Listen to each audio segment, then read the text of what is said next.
오늘 말씀의 제목을 하나님의 방법으로 세워지는 교회라고 정해봤고, 오늘 말씀 본문은 읽어드린 대로 사도행전 11장 19절부터 24절 말씀입니다. 하나님은 하나님의 방법으로 교회를 세운다. 우리는 사람의 방법이 있습니다. 우리는 사람이죠. 그래서 사람이 어떤 생각을 하는지 서로 완전히 알 수는 없지만 어느 정도는 다 압니다. 사람이기 때문에. 그래서 여러분들이 생각하시는 그런 사람의 방법, 또 제가 생각하는 사람의 방법이 그렇게 별로 차이가 없을 것입니다. 전도서에 보면 해 아래 새로운 것이 없다. 예전에 있었던 것이 앞으로 다시 있을 것이다. 그러셨죠. 그처럼 지금이 비록 2020년이지만 예전에 있었던 것들이 다시 다른 아름다운 포장지, 좀 세련된 포장지로 포장이 되었을 뿐이지 그 안에 있는 내용물은 별것 없다라는 것입니다. 하나님께서 하나님의 방법으로 하시는 것은 모두 아름답습니다. 그리고 모두 지혜롭습니다. 그리고 모두 능력이 있습니다. 그런데 우리가 인생을 살아갈 때도 마찬가지지만 특별히 하나님께서 교회를 세우실 때 인간의 방법으로 하면 교회는 세워지지 않습니다. 교회는 결국 한 명 한 명의 사람이거든요. 교회는 건물이 아니죠. 교회는 한 명 한 명 한 명이 예수님을 믿는 그분들이 모인 것이 교회입니다. 그래서 사람이 생각하는 방식으로 교회, 그 그룹을 형성을 하면 반드시 모래 위에 집을 쌓게 되는 것입니다. 하나님께서는 하나님의 방법으로 그분의 교회를 세우십니다. 왜냐하면 그 교회는 하나님의 소유이기 때문에 그렇습니다. 그래서 오늘 본문에서 제가 세 가지 교리를 성경에서 찾아서 말씀을 드릴 것인데, 첫 번째는 하나님은 환난을 통해서 교회를 세우신다. 두 번째는 하나님은 적은 수의 사람들을 통해서 교회를 세우신다. 세 번째는 하나님은 알맞은 사람을 통해서 교회를 세우신다. 이 세 가지 교리를 함께 나누기를 원합니다. 근데 먼저 말씀드리고 싶은 것은 하나님께서 환난, 그리고 적은 수의 사람, 이러한 방법으로만 교회를 세우시는 것은 아니시죠. 그런데 하나님께서 오늘 본문을 통해서 보면 하나님께서 이러한 방식으로 세우셨다는 것입니다. 그리고 그것이 일반적으로 사람이 생각하는 방법과 다를 수도 있다는 것을 제가 첫 번째, 두 번째 교리는 말씀드리고, 또 세 번째는 알맞은 사람으로 하나님께서 교회를 세우시는구나, 그런 면도 저희들이 함께 살펴보겠습니다. 첫 번째 교리는 하나님은 환난을 통해서 교회를 세우십니다. 오늘 본문의 19절에 보시면은 그러한 환난이라는 단어가 나와 있습니다. 19절 제가 다시 한번 읽어보겠습니다. 때에 스데반의 일로 일어난 환난을 인하여 흩어진 자들이 베니게와 구브로와 안디옥까지 이르러 도를 유대인에게만 전하였다 했습니다. 여기서 말하는 환난은 어려움입니다. 환난은 영어 표현으로는 persecution입니다. persecution이라는 것은 핍박이죠. 핍박은 내가 가지고 있는 어떠한 믿음 때문에 다른 사람이 나를 싫어하여서 그 내가 가지고 있는 그 믿음과 신념 때문에 내가 고통을 당하는 것을 핍박이라고 하겠죠. 그래서 그 핍박으로 사람들이 흩어졌다는 것입니다. 근데 그 핍박이 언제 일어났다고 그랬냐면은 스데반의 일이라고 말했습니다. 우리 지금 사도행전 쭉 11장까지 와 있는데 이때 사건은 사도행전 8장이죠. 우리 이 말씀 몇 달 전에 우리가 다루었습니다. 그럼 주보에 제가 8장 1절하고 4절을 써놨습니다. 이렇게 보시겠습니다. 사도행전 8장 1절. 사울은 그가 죽임을 당함을 마땅히 여기더라. 그날에 예루살렘에 있는 교회에 큰 박해가 있어 사도 외에는 다 유대와 사마리아 모든 땅으로 흩어지니라. 자, 여기에서 말하는 사울은 나중에 바울이 되는 그 사울입니다. 그런데 지금 이 사울이 예수님을 만나기 전이죠. 그리고 사울은 유대인이죠. 구약 성경을 철저하게 믿는 사람이었습니다. 그리고 예수님이 메시아가 아니라고 믿는 유대인이었습니다. 그래서 예수님을 메시아라고 믿는 유대인들을 너무너무 싫어했죠. 그리고 심지어 초대교회의 6명의 집사 중에 한 명인 스데반이 예수님이 메시아다, 너네들이 그토록 기다리는 그 메시아를 너희들이 손으로 죽였다. 근데 그 죽인 것이 하나님의 뜻으로, 하나님의 계획하에, 하나님의 큰 섭리하에 있는 것이고, 그분을 믿을 때 우리는 씻을 수 없는 죄가 해결될 것이다 라고 하나님의 말씀을 선포했습니다. 근데 그 유대인들이 자신의 손으로 죽인 그 메시아, 자기가 그렇게 기다렸던 그 메시아를 자신의 손으로 죽였다는 사실을 받아들일 수가 없었겠죠. 받아들였으면 그건 회개하는 것입니다. 예수님께서 나의 죄 때문에 죽으셨다는 것을 들었을 때 내가 무슨 그렇게 큰 죄를 지었느냐라고 반응하는 것이 아니라 그것을 받아들이는 성령의 역사가 있으면 우리는 구원받는 것입니다. 근데 여기에서 유대인들은 대부분 그렇지 않았죠. 그리고 사도 바울이 이제 거듭나기 전에 사울도 그렇지 않았죠. 그래서 사울이 이렇게 생각했다는 것입니다. 그가 죽임을 당함을, 스데반이 돌로 쳐 죽임을 당했는데 그것을 보고 마땅히 여기더라. 당연히 그렇게 됐어야 됐다라고 생각했다라는 것입니다. 그날에 예루살렘에 있는 교회, 예루살렘이라는 도시죠. 그 도시의 교회는 뭡니까? 건물이 아니라고 그랬죠, 제가. 예수님을 믿는 성도들입니다. 그 성도들에게 큰 박해, 핍박이 있었다. 우리가 핍박이 있으면 주로 어떻게 됩니까? 도망가죠. 살려고 도망가야 되지 않습니까? 그래서 사도 외에 예수님의 제자 11명, 그리고 마지막에 마띠아까지 12명을 포함한 그 사도들 외에 다 도망갔다라는 것입니다. 흩어졌다라는 것입니다. 어디로 갔습니까? 유대, 사마리아. 그러니까 예루살렘을 감싸고 있는 유대 지역, 그리고 조금 더 멀리 사마리아 지방으로 다 도망간 것입니다. 돌에 맞지 않기 위해서. 무서워서 다 도망간 것입니다. 4절에 그 흩어진 사람들이 두루 다니며 복음의 말씀을 전할세. 예루살렘에서 핍박당하는 것이 두려워서 도망갔지만 그 지역에서, 자기가 있는 지역에서 예수님을 말하지 않을 수가 없었던 것입니다. 왜냐하면 그들도 예수님을 들어야 되기 때문에. 그래서 이들이 퍼져서 예수님을 전하기 시작한 것입니다. 이제 사도행전 초반에 예수님께서 승천하시기 전에 너희들이 예루살렘부터 사마리아와 땅끝까지 내 증인이 될 것이라는 것이 현실로 일어나는 것이죠. 그들은 계속 증인으로서의 역할을 수행하는 것입니다. 예수님을 믿으면 너희들이 구원을 얻을 것이다. 그분이 죽지 않고 다시 사셨다. 다시 사신 것을 사도들도 봤고 나도 보았다. 그리고 그분이 승천하셨다. 진짜 성경에 말씀하신 그 부활이 있다라고 말하기 시작한 것입니다. 예수님의 증인이 됐죠. 그들은 보았으니까.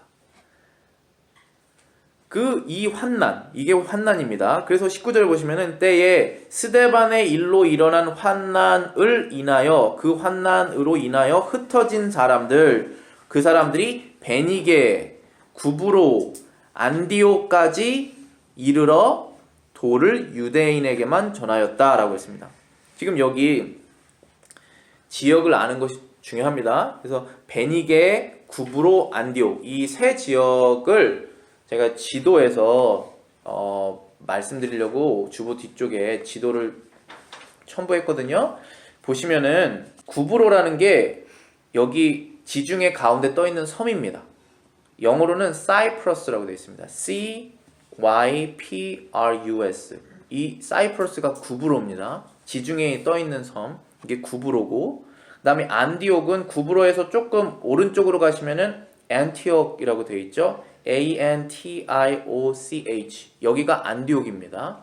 그리고 예루살렘은 어디냐? 쭉 밑으로 가시면은 제루살렘이라고 되어 있죠. 거기가 예루살렘입니다. 여기 예루살렘에서 핍박이 있어서 그 위쪽에 유대, 그리고 조금 더 위쪽에 시리아, 사마리아, 그리고 사이프러스, 안디옥까지 퍼져나갔다는 것입니다. 여기 베니게라는 것은 이 지중해 예루살렘 왼쪽에 있는 지중해 연안 전체를 베니게라고 불렀다고 합니다. 그래서 이쪽 지역으로 다 흩어져서 거기서 말씀이 퍼지기 시작한 것입니다. 그래서 오늘 본문 다시 19절에 보시면은 베니게, 구브로, 안디옥까지 사람들이 흩어져서 뭐를 전했다고 그랬습니까? 도. 여긴 도라고 나왔습니다. 우리 한글로는. 도는 길도자를 말합니다.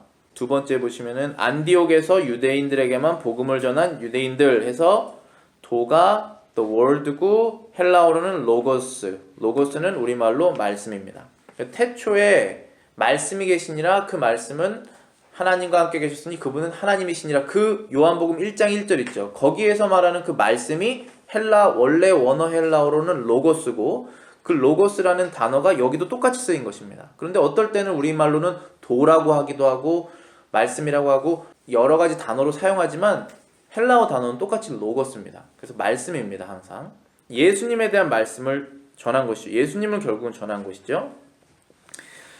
이렇게 환난으로 인해서 교회가 예수님의 복음이 퍼지기 시작한 것입니다. 근데 우리가 일반적으로 사람이 생각하는 인간적인 방법으로는 환난이 있으면은 교회가 어려움을 당하니까 교회가 성장할 수가 없다라고 우리가 생각을 할 수 있지만 그렇지 않다라는 것입니다. 환난을 통해서도 복음이 퍼지게 하시는 경우가 있고 늘 그렇게 하시는 것은 아니지만 오늘 본문을 봐서는 그렇게도 하신다는 것입니다. 저는 이러한 어려움을 통해서 하나님의 선하신 일이 이렇게 일어나는 것을 항상 생각할 때 항상 요셉을 생각합니다. 요셉이 창세기 50장 20절에 이렇게 말을 합니다. 제가 주보에도 적어놨습니다. 당신들은 나를 해하려 하였으나 하나님은 그것을 선으로 바꾸사 오늘과 같이 많은 백성의 생명을 구원하게 하시려 하셨나니. 이 말씀은 굉장히 심오한 말씀입니다. 이 말씀은 하룻밤에 자기가 생각해서 결론지어서 요셉이 말한 말씀이 아닙니다. 요셉은 여기에서 말한 당신들은 나를 해하려 하였으나 당신들은 나를 죽이려고 했으나 그 당신들은 누구냐면 요셉의 형들입니다. 요셉의 10명의 형들. 이 요셉의 10명의 형들이 요셉을 시기했죠. 그리고 요셉을 죽이려고 작정했습니다. 그런데 죽이긴 그러니까 애굽의 종으로 팔았죠. 그래서 종으로 13년 동안 종살이, 감옥살이 하다가 13년 안에 이제 요셉이 애굽의 총리가 되었죠. 요셉이 바로의 꿈을 해석해서 7년 풍년, 7년 흉년 이것을 이제 예언을 해왔기 때문에 7년 동안 전국이 먹을 것을 다 쌓아놓은 것입니다. 얼마나 많은 그 창고가 있었을까요?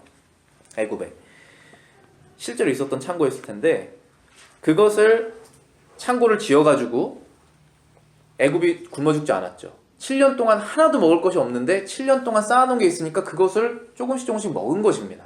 실제로 사람이 굶어 죽지 않은 일이 일어난 거예요. 그런데 이 일이 왜 이렇게 결과가 될 수 있었던 것은 요셉이 애굽에 팔려서 그 꿈을 해석했기 때문에 그렇게 결과가 난 것입니다. 이 큰 그림을 누가 그릴 수 있겠습니까?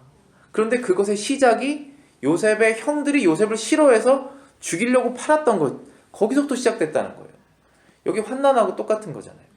그래서 당신들은 나를 해하려 하였으나 그것을 누가 바꿨다고 써 있습니까? 하나님은 그것을 선으로 바꾸셨다.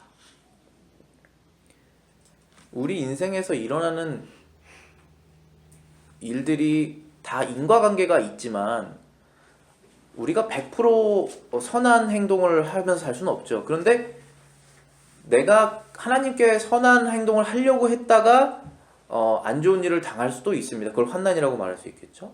그런 일을 당했을 때 항상 결과가 안 좋아지는 것은 아닙니다. 물론 우리가 어려운 과정을 겪어야겠지만 지금 요셉은 13년 동안의 그 타지살이, 종살이, 그런 살이를 하면서 결론을 얻은 것입니다. 이것을 위해서 내가 이 고난을 견뎌냈었어야 됐구나.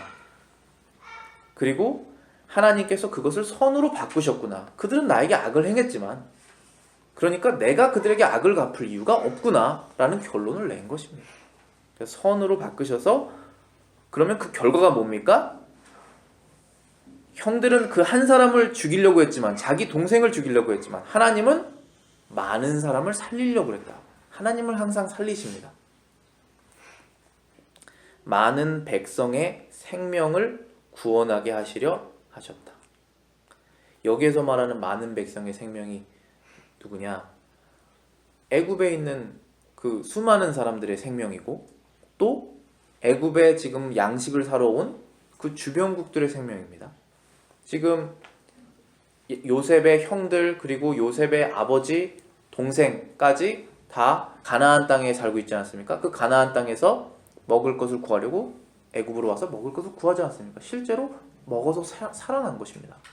그런데 제가 이 말씀이 심오하다고 말씀드리는 것은 많은 생명을 구원하시라고 했는데 그 많음이 숫자가 얼마나 많은지 우리가 상상을 할 수가 없습니다. 왜냐하면 여기에서 말하는 생명은 물론 1차적으로는 애굽 사람 그리고 주변국들의 사람들의 생명이지만 이것은 예수님을 통해서 구원받을 모든 사람들의 생명을 말하고 있기 때문에 그런 것입니다. 왜냐하면 아브라함에게 하나님께서 이 하늘을 쳐다봐서 별들을 세어보라 그랬죠. 그 당시에 얼마나 별이 잘 보였겠어요. 라이트도 없는데 밤에 그 수많은 카운트할 수 없는 그 별들을 보고 하나님께서 저게 다 너의 자손들이 될 것이다 그랬죠. 그게 누구의 자손입니까? 아브라함의 자손 이삭, 이삭의 자손 야곱, 야곱이 나중에 이스라엘로 이름이 바뀌고 그 야곱이 지금 먹을 것이 없어서 애굽에 먹을 거 사러 온 것입니다. 그리고 그들이 애굽의 종이 되어서 나중에 이스라엘 민족이 되죠. 그 이스라엘 민족이 되어서 가나안 땅을 정복하게 되고 이스라엘을 세우고 이스라엘의 왕인 다윗이 나오고 그 다윗의 후손으로서 누가 나옵니까? 예수님이 세상에 탄생하시지 않습니까? 그 핏줄이 끊기지가 않게 하신 것입니다. 그 핏줄이 역사적으로 그 라인, 그 실제로 핏줄의 라인이지 않습니까? 그 핏줄의 라인이 끊기게 하려고 역사적으로 얼마나 많은 일이 일어나는지 모릅니다. 그런데 그것을 항상 뒤집으십니다. 그래서 결국은 예수님이 태어나게 하시려고 그렇게 하신 것입니다. 예수님이 안 태어나셨으면 저와 여러분들이 천국 갈 수 있는 방법이 있습니까? 뭐를 해야지 우리 죄가 없어질까요? 많은 사람이라는 것은 거기까지 말씀하시는 것입니다. 그래서 지금 스데반도 스데반이 죽음으로 그건 악한 일이죠. 그 악한 일을 당했지만 그들이 퍼져서 많은 사람들이 결국 구원을 얻을 수 있도록 교인이 되고 하나님의 백성들이 될 수 있도록 그 일이 일어난 것입니다. 그 환난으로 인해서 많은 사람들이 생명을 얻게 될 것입니다. 그래서 하나님께서는 때로는 이렇게 환난도 교회를 세우는데 하나님의 백성들을 구하시는데 사용하신다는 것입니다. 근데 여기에서 이 유대인들이 퍼져 나갔는데 베니게 구브로 안디옥까지 가서도 거기에는 유대인만 살고 있지 않았거든요. 그런데 유대인에게만 이 도를 전했습니다. 예수님을 유대인에게만 전한 것입니다. 물론 거기에는 언어적인 문제도 있을 것이라고 저는 생각해요. 왜냐하면 유대인은 히브리어를 썼고 여기 주변국들은 다 로마의 지배 아래 있었으니까 헬라어, 그릭을 썼거든요. 그렇기 때문에 언어적인 문제도 분명히 있을 것이지만 그것은 2차적인 것이고 1차적인 것은 선민 사상이죠. 하나님께서 선택한 민족은 아브라함의 씨앗, 이삭, 야곱 그 백성, 우리 백성밖에 없다. 그래서 혈통을 중재한 거죠. 그래서 유대인에게만 복음을 전한 것입니다. 다른 민족은 복음을 들을 가치가 떨어진다라고 생각한 것이죠. 그리고 실제적으로 예수님께서도 유대인에게만 먼저 복음을 전합니다. 또 사도 바울도 유대인에게 먼저 복음을 전합니다. 그런데 유대인이 그것을 듣고 발로 차서 이방인에게 넘어가게 되는 경우가 생기는 것이죠. 근데 이제 그러한 과도기죠. 유대인에게만 복음을 전했지만 오늘 우리가 살펴볼 것은 안디옥 교회인데 이 안디옥이라는 지역이 어떤 지역인지 제가 정리를 해봤습니다. 그리고 안디옥에 이제 교회가 생깁니다. 일단 안디옥을 먼저 살펴보시면은 지도에서 안디옥 찾아보셨죠? 거기는 지중해 해안으로 약 30km 정도 동쪽으로 들어오면 안디옥이라는 도시가 있습니다. 근데 안디옥이라는 도시는 위에 산이 있는데, 산 지역이 있는데 오론테스라는 그 산 지역이 있습니다. 그리고 오론테스라는 산에서 강이 흘러나오는데 그것이 오론테스 강입니다. 그 강이 지중해까지 흘러나가기 때문에 지중해 항구와 이어집니다. 물길로. 그래서 안디옥이 무역 중심지가 됩니다. 그리고 안디옥에서는 많은 유대인이 이미 거주하고 있었고, 그리고 무역 중심지면은 많은 사람들이 왔다 갔다 할 것 아니겠습니까? 그래서 거기에는 다양한 인종이 섞여서 살며 번창했던 그런 도시가 안디옥입니다. 그리고 안디옥이라는 그 도시에서 교회가 후에는 이제 세워지는데 우리가 보게 될 것입니다. 이 예루살렘 밖에 이방 지역에서 교회가 세워진 첫 도시입니다. 예루살렘 교회가 이미 있었고, 어떻게 있었죠?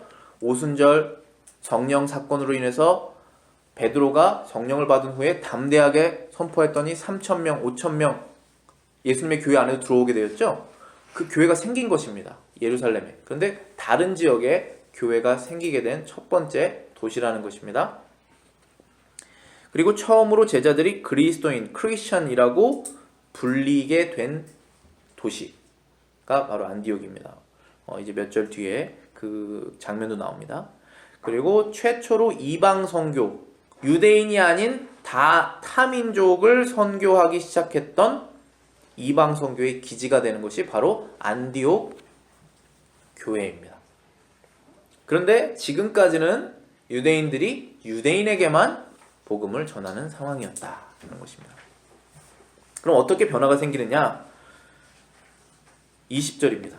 그 중에 구브로와 구레네 몇 사람이 안디옥에 이르러 헬라인에게도 말하여 주 예수를 전파하였다. 여기서 변화가 생기기 시작합니다. 자, 두 번째 교리는 하나님은 적은 수의 사람을 통해서 교회를 세우신다. 하나님께서는 많은 수의 사람을 통해서 교회를 세우실 때도 있지만 이렇게 몇 사람을 통해서 교회를 세우실 때도 있습니다. 교회는 결국은 하나님의 말씀을 전파해서 한 명이 수백 명에게 전파할 수 있지 않습니까? 그게 하나의 씨앗이 100배의 열매를 맺는 것처럼, 그래서 조그만한 숫자의 사람들을 가지고 큰 열매를 맺으실 때가 있다는 것입니다. 그래서 20절에 보시면은 그 중에라고 하는 것은 환난으로 인해서 퍼져나간 유대인들 중에 구브로, 구레네 몇 사람이 있었다라는 것입니다. 근데 그들이 안디옥까지 갔는데 거기서 헬라인에게도 예수님을 전하였다. 여기서 우리가 구브로는 찾아보셨죠? 근데 구레네는 어디냐면 아프리카에 있는 도시입니다. 여기 밑에 지도의 왼쪽 하단에 보시면은 사이레네라고 되어 있죠. C-Y-R-E-N-E. 거기 사이레네가 구레네라는 지역입니다. 거기에서부터 온 것입니다. 거기에 유대인들이, 이미 퍼져 있었던 유대인들이 예루살렘에 오순절 절기를 지키려고 옵니다. 근데 거기에서 절기 지키려고 왔는데 사건이 터지죠. 예수님 믿는 사건이 터지죠. 거기에서 예수님 믿게 된 것입니다. 그런 다음에 핍박을 받죠. 그러니까 퍼져나간 것입니다. 근데 이 사람들이 안디옥까지 갔다라는 거예요. 안디옥에 갔던 유대인들 중에 구레네 출신 그리고 구브로 출신들이 있었다. 이 사람들은 예루살렘에 살았던 유대인들이 아닙니다. 그래서 다른 나라 말을 쓸 수 있었습니다. 다른 지역에 살았으니까. 헬라 말을 쓸 수 있었던 것입니다. 그 몇몇 사람들이 안디옥까지 가서 헬라인에게도 예수님을 전파하기 시작했다라는 것입니다. 분명히 전체 유대인에서 아주 작은 숫자를 말할 것입니다. 몇몇이라고 말씀하셨으니까. 그런데 이 사람들에게 21절에 보시면은 주의 손이 그들과 함께 하셨다. 주의 손이 그들과 함께 하셨다. 그들과 함께 하심에 수다한 사람들이 믿고 주께 돌아오더라. 몇몇 그리고 수다한, 반전인 것이죠. 몇몇 사람들이 헬라인에게 복음을 전했더니 주의 손이 그 몇몇 사람에게 함께 했더니 수많은 헬라인들이 예수님께로 돌아왔다 는 것입니다. 예수님을 믿게 되었다는 것입니다. 예수님을 믿고 죄를 돌이키고 하나님께로 돌아갔다는 것이죠. 하나님께서 하나님의 손으로 하십니다. 하나님은 우리처럼 몸이 없으시지만 여기에 주의 손이라고 그러면은 우리 이제 상징적으로 사람적인 표현으로서 우리가 어떤 일을 하면 손으로 해야 되지 않습니까? 그것처럼 하나님께서 하신다라는 뜻입니다. 시편 118편 15절 16절에는 이렇게 말씀하십니다. 의인들의 장막에는 기쁜 소리, 구원의 소리가 있으며 여호와의 오른손이 권능을 베푸시며 여호와의 오른손이 높이 들렸으며 여호와의 오른손이 권능을 베푸시는도다. 힘을 베푸신다는 것이죠. 어디에 힘을 베푸십니까? 의인들의 장막. 장막은 뭐예요? 텐트입니다. 텐트는 집이죠. 이때 당시에 나중에 이제 영원히 거하는 영주하는 곳에서는 건물을 짓겠죠. 그것이 교회죠. 지금 예전에는 텐트였겠지만 하나님의 집, 의인들의 집인 하나님의 집이죠. 하나님의 백성들이 모여있는 그 집, 그 집에는 기쁜 소리, 구원의 소리가 있다는 것입니다. 우리의 마음속에 기쁜 소리, 구원의 소리가 있습니까? 우리 교회에 기쁜 소리, 구원의 소리가 있습니까? 그렇다면 하나님이 하시는 것입니다. 여러분의 마음속에, 여러분의 집에 슬픈 소리, 싸우는 소리, 시기하는 소리, 다투는 소리, 그리고 구원의 소리의 반대는 뭘까요? 절망의 소리, 허무의 소리, 이거 뭐 해서 뭐 하겠느냐, 그런 소리가 가정에, 여러분 마음속에 있으면 하나님의 손이 일하시지 않는 것이죠. 그러나 하나님의 교회에는 그러한 소리가 있는 것입니다. 왜 그런 소리가 있을까요? 여러분과 저는 소망이 없는데 예수님의 이름이 퍼지니까 소망이 있는 것 아니겠습니까? 그분은 세상의 주인이시고 죽지 않으시고 죄인들을 용서하시는 그분이시고 죄인들을 위해서 심지어 죽으셨다고 하니까 거기에 소망이 있는 것 아니겠습니까? 그분의 이름이 퍼질 때 거기에 기쁨과 구원이 있고 그때 하나님께서 오른손으로 일을 하신다는 것입니다. 지금 여기 안디옥에서 몇몇 사람들이 예수님을 헬라인에게, 유대인들이 아닌 유대법을 지키지 않은 사람들에게 예수님을 전한 것입니다. 이 사람들은 지금 유대인이 아니기 때문에 메시아를 기다리고 있지 않았던 사람이겠죠. 구약의 법을 지키고 있지 않았던 사람들에게 하나님의 오른손이 일을 하셔서 복음이 들어간 것입니다. 몇몇 사람들로 인해서 수많은 사람들이 들어오게 되었습니다. 그래서 그렇게 되었고 22절에 보시면은 예루살렘 교회가 이 사람들의 소문을 듣고 바나바를 안디옥에 보내는 사건이 발생합니다. 여기에서 이제 바나바가 나옵니다. 이 소문이라는 게 무엇입니까? 수많은 헬라인들이 안디옥이라는 도시에서 예수님 믿는 사람들이 생겨났다. 이 소식을 예루살렘에 있는 교회가 누구죠? 예수님 믿는 사람들. 예루살렘에 있는 예수님 믿는 사람들이 소문을 들었다. 그리고 누구를 보냈습니까? 바나바를 보냈습니다.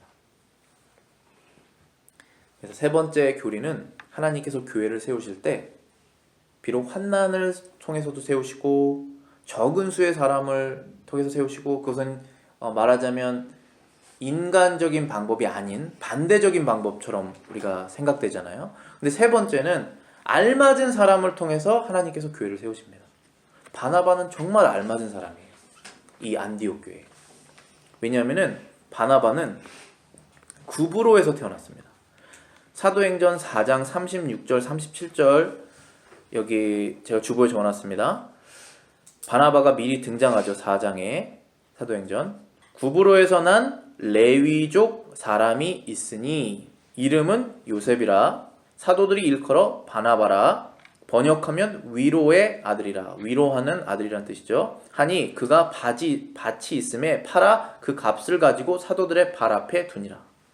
지금 사도행전 4장은 어떠한 상황이냐면은 예루살렘에서 예수님 믿는 사람들이 막 일어나기 시작했습니다. 근데 거기에 가난한 사람들이 많았는데 예수님 믿는 사람들이 자기의 필요한 것 이외의 것을 팔아가지고 사도들의 발 앞에 두었다는 것입니다. 근데 그 일을 한 사람 중에 대표로 이제 바나바가 이름이 거론이 된 것입니다.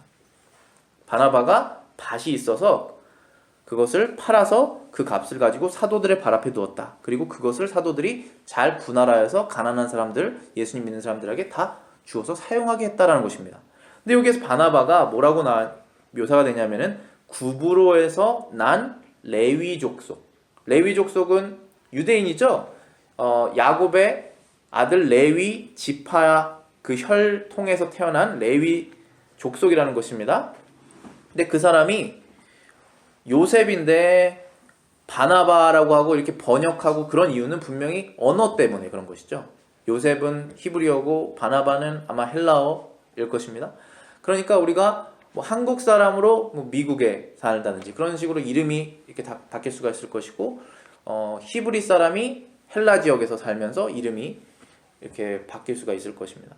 그런 사람이라는 것이죠. 그래서 구브로 우리가 여기 지도에서 보았겠지만 지중해에 떠있는 그 섬에서 태어난 유대인인데 예루살렘에 가서 예수님을 믿고 거기에서 지금 정착하게 된 예루살렘 교회에 속하게 된 사람이라는 것입니다.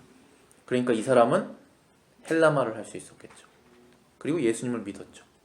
그 사람을 예루살렘에서 사람들이 선택해서 보낸 것입니다. 안디옥 교회에 수많은 헬라인들이 헬라말을 하는 이방인들이 예수님을 믿겠다고 들어왔기 때문에 그들을 이제 인도하려고 보낸 것입니다. 올바른 길로. 근데 어떻게 올바른 길로 인도합니까? 23절에 보시면은 저가 이르러 하나님의 은혜를 보고, 바나바가 안디옥에 이르러 하나님의 은혜를 보았습니다. 수많은 사람들이 이렇게 들어왔구나 이렇게 보고 기뻐하였습니다. 기뻐하면서 바나바가 뭐라고 말했냐? 모든 사람들에게 굳은 마음으로 주께 붙어 있으라 권하니. 모든 사람에게 굳은 마음으로 주께 붙어 있으라. 굳은 마음이라는 것은 딱딱한 마음이 아니라 확실한 마음이라는 것입니다. 그리고 주께 붙어 있으라, 주님께 가까이 있으라는 것인데, 이것을 영어로 보시면은 제가 주보에 적어놨습니다. With purpose of heart, they should continue with the Lord. purpose는 목적이죠. 그리고 heart는 우리 마음, 마음의 목적. 그리고 should continue는 계속해야만 한다. with the Lord. 그래서 그것을 의역을 해보면은 주님을 가까이 하는 것, 주님을 가까이 하는 것을 마음의 목적으로 삼아라는 것입니다. 우리가 예수님을 처음에 믿게 되면 어린 믿음이죠. 그 어린 믿음에 있어서 예수님은 천국이고 우리가 발붙인 곳은 세상이라고 그런다면 우리의 신앙을 천국에 맞춰서 우리의 목표를 삼아야 되잖아요. 그런데 우리의 신앙이 약하면 이 세상에 포커스를 맞춰서 우리의 신앙을 키울 수가 있습니다. 그것은 주님과 함께하는 것이 아니에요. 목적이 천국에 있는 것이 아니라 세상에 있는 것입니다. 그 방향성을 정해준 거예요. 지금 방금 뜨겁게 예수님을 만나서 거듭이 난 사람들에게 너희들이 나아갈 방향점을 정해주겠다 한 것입니다. 저기 있는 천국을 바라보면서 지금부터 나아가라 라고 한 것입니다. 너희들이 가지고 있는 그 신앙을 가지고 이 땅에서 뭔가를 편안함이나 아니면 부나 건강, 그런 것들은 그것을 추구하다 보면 따라오는 것이지 그것에 목적을 두지 말라는 것입니다. 바나바가 그 어린 교회 신앙인들에게 방향을 정해준 것입니다. 그러니까 바나바가 아주 알맞은 사람이죠. 알맞은 권면을 한 것입니다. 바나바는 성령과 믿음이 충만했다라고 되어 있습니다. 오늘 마지막 절입니다. 24절에 바나바는 착한 사람이요 성령과 믿음이 충만한 자니라. 이에 큰 무리가 주께 더하더라. 바나바는 성령이 충만하고 믿음이 충만한 사람입니다. 성령이 충만하지 않으면 우리는 육적이 되죠.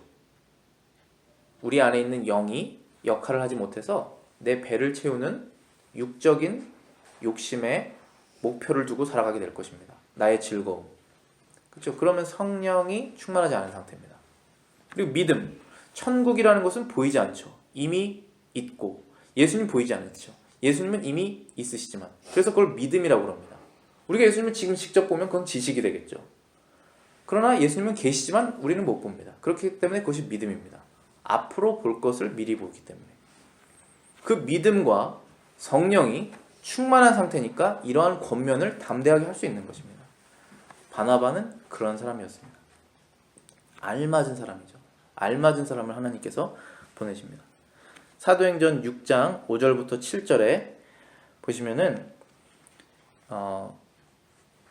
집사들을 뽑을 때 7명의 집사들을 뽑을 때 이렇게 말씀하십니다. 온 무리가 이 말을 기뻐하여 믿음과 성령이 충만한 사람 스데반과 또 빌립과 브로고로와 니가노르와 디몬과 바메나와 유대교에 입교했던 안디옥 사람 니골라를 택하여 사도들 앞에 세우니 사도들이 기도하고 그들에게 안수하니라.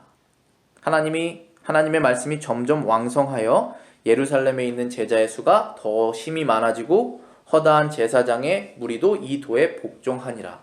여기 지금 사도행전 6장은 초대교회 때 집사를 세우는 장면입니다. 집사는 어떠한 역할을 하냐면은 구제 역할입니다.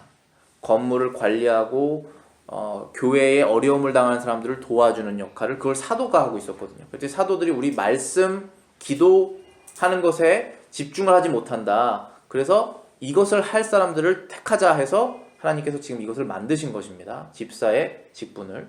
그래서 이 집사가 남자 7명이 이 무리에서 선택됩니다. 그들이 추천해서 데리고 온 것입니다. 그 다음에 사도들이 그들을 인정하죠. 그 다음에 안수를 줍니다. 안수를 주었을 때 그들이 어떤 사람들이었냐면 믿음과 성령이 충만한 사람들이 서로 보고 그들을 추천한 것입니다. 그리고 그들이 이제 하나님의 교회의 사역을 본격적으로 안수받은 상태로 시작하게 되죠. 그랬더니 제자의 수가 심히 더 많아졌다.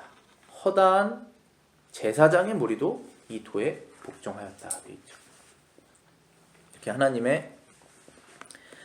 하나님의 교회를 세우는 사람은 하나님께서 알맞은 사람을 택하시는데 거기에 기준은 상황마다 다를 수 있습니다. 여기에 안디옥에 헬라인이 많았던 헬라말을 해야 되는 그런 상황, 그런 것처럼 교회마다 상황이 다 다르겠죠. 그런데 하나님께서 항상 알맞은 사람을 택하십니다. 그런 상황적으로.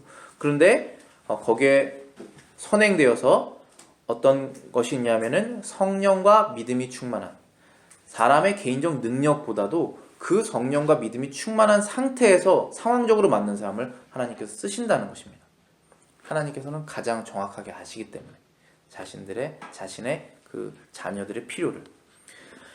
그래서 오늘 말씀을 마치면서 우리가 기억해야 될 것 그리고 해야 될 그 적용을 3가지로 제가 정리를 해보면, 첫 번째는 우리가 어려운 일을 당할 때에도 하나님께서 계속적으로 일하신다는 것을 기억해야 됩니다. 우리가 축복된 일을 하고 있을 때만 하나님께서 일하시는 것이 아니라 우리가 어려운 일을 당할 때도 하나님께서 똑같은 목적을 가지고 일하고 계십니다. 그래서 우리는 평안을 누릴 수가 있는 것입니다. 그리고 우리의 할 일을 계속해야 됩니다. 두 번째는 사람의 힘이 아닌 하나님의 능력으로 교회가 세워지는 것을 믿어야 됩니다.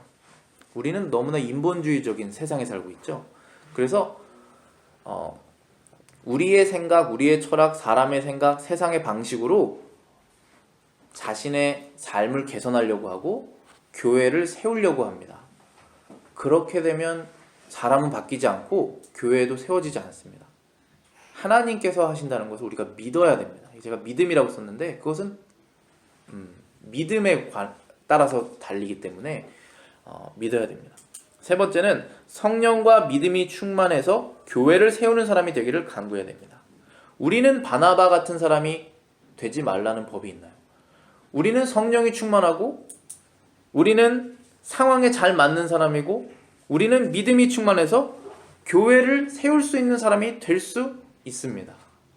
하나님께 그것을 원하고 간구한다면, 그것이 우리의 목적이라면, 그것이 우리의 부름받은 삶이라면 그런 여러분 되시기를 바라겠습니다.